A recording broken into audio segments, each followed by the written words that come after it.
Hello again, everyone. Welcome to Washington Gun Law TV. I'm Washington Gun Law President William Kirk. Thanks for joining us. Hey, as we know, the FFL industry went through a terrible 4 years during the previous administration, and believe it or not, they're about to go through a really tough 4 years due to the current administration, but for vastly different reasons.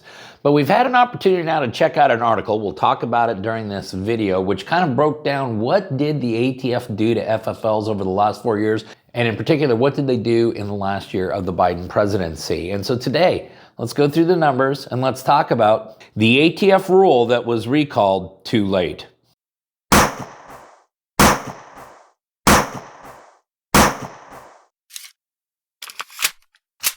Okay, America, this is what we are talking about. We're going to be talking about the 2024 ATF fact sheet. Now, this is data that comes from the ATF, so take it for what it is worth. The inspiration for this video comes from an article that I geeked out on over at ammoland.com. And if you guys aren't checking out ammoland.com, we're going to link them up in the description box below. You should. This report went over all ATF data as it relates to the F, the firearms portion, for the year 2024. And we're going to go through the numbers and then we're going to try to see what do those numbers really tell us. In 2024, there were 9,696 firearms compliance inspections, and only 54% of those inspections resulted in a finding of no violations whatsoever. Now, I know that that seems like a remarkably low compliance number. Only 54%, a little more than half, had zero violations. However, I want you to consider what the previous administration was considering to be a violation, because accidentally imposing two different numbers into a serial number, or somebody writing a country instead of a county down, or something to that effect, small clerical errors, those were also being included as violations. So when we take a look at perhaps a 46% non-compliance rate, one would be really alarmed if we knew that these were actually true and egregious violations. But when we dig into the data a little further, we see that that is clearly not the case.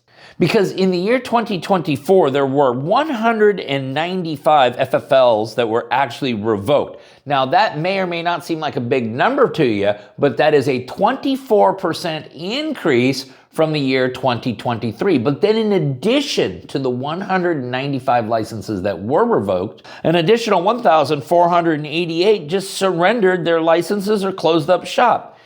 And in many instances, those were small gun stores that were facing massive amounts of legal fees to defend themselves over simple clerical errors. So you may recall when President Biden referred to all gun dealers as rogue gun dealers. And the bottom line is while there may be a very, very, very small fraction of gun dealers out there who do not want to play by the rules, a vast, and I mean immensely vast majority of them play by the rules as strictly as humanly possible. But that didn't stop the Biden administration from setting new records for FFL revocations and voluntary surrendering of the same licenses. And while President Biden and his entire administration certainly wanted to spin this as though the FFL industry was exclusively responsible for this problem, what the National Firearms Commerce and Trafficking Assessment found was that in all gun trafficking cases, firearms came from FFLs in only 1.6% of those cases. Oh, and then I know many of you think that the ATF oftentimes goes barking up the wrong tree and that they investigate perfectly innocent people for criminal activity. Well, do the numbers bear that out?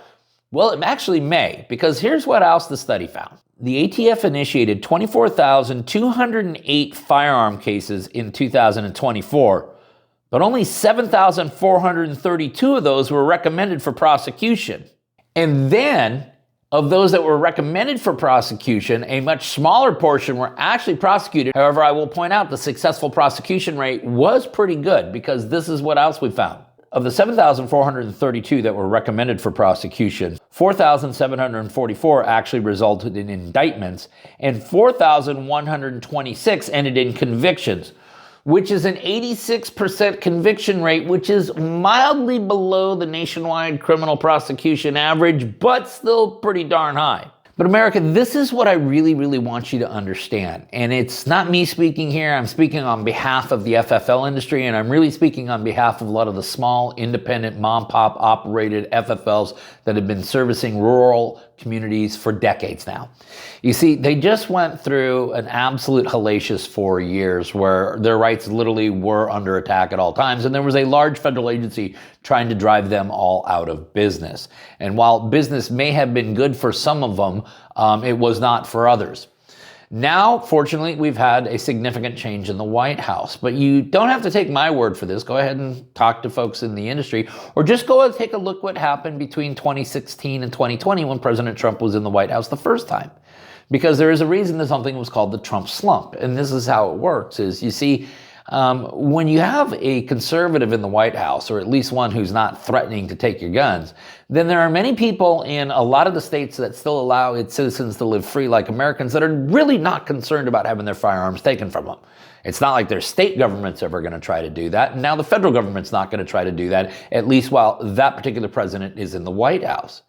And so you're then left with only the states that have been hell-bent on civilian disarmament as those that are really thriving or in the need to arm themselves beyond what a normal American would be in. But in those states, you can't buy any of the stuff you want to get anyways because they banned them years ago.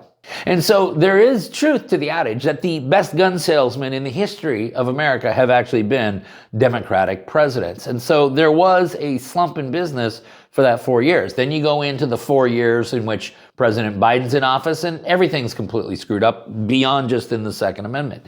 And now we're going back into 4 more years of Donald Trump as president. We're already beginning to see the numbers down, but this time, which is significantly different, is President Trump is using tariffs as a significant negotiating chip. But those tariffs have an impact. Those tariffs do have an impact, a fiscal impact on anybody who's dealing in goods or materials that are coming from overseas. And so what the FFL industry is now going to have to deal with, at least for the foreseeable future until this tariff thing kind of irons itself out, is that they're going to have reduced sales numbers, reduced interest in their inventory, yet higher prices and higher overhead to deal with, which means reduced profit margins.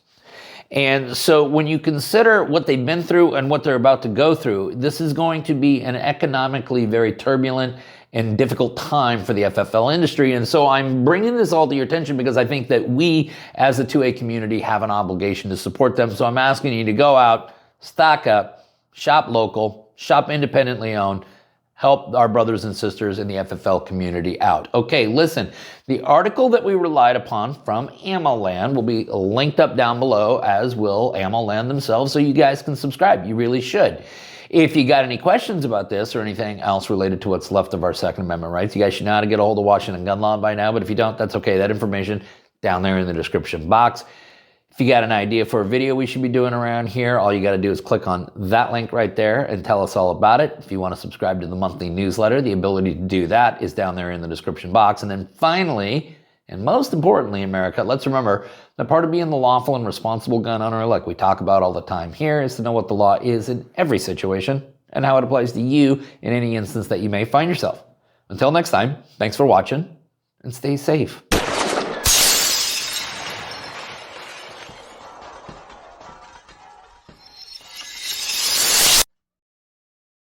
So today we're trying to figure out just how effective is StopBox, and the best way to test that is to put it to test with some of our nation's youngest and brightest kids, you know, college kids. So with the help of Gun Law Jr. there behind the camera, we got some of our local kids who are home for Christmas break. Let's see how they do.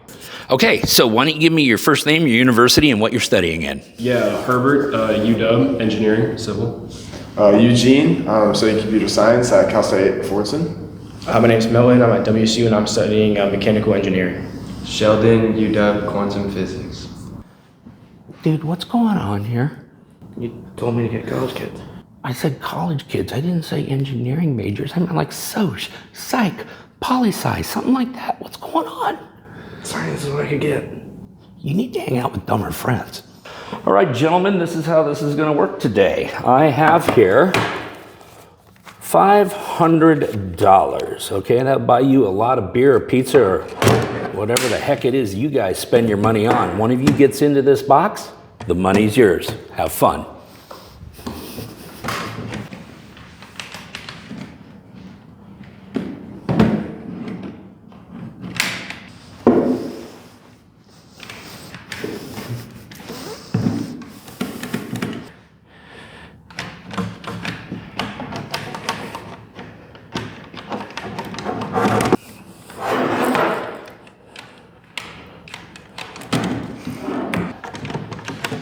I don't know, man. We give up.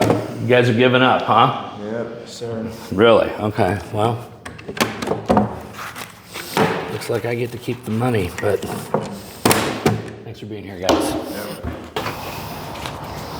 Thank you. Yes, sir. Thank you, sir. Thank you.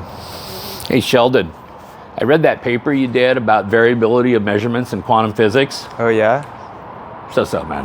StopBox. Protect your family while protecting your family.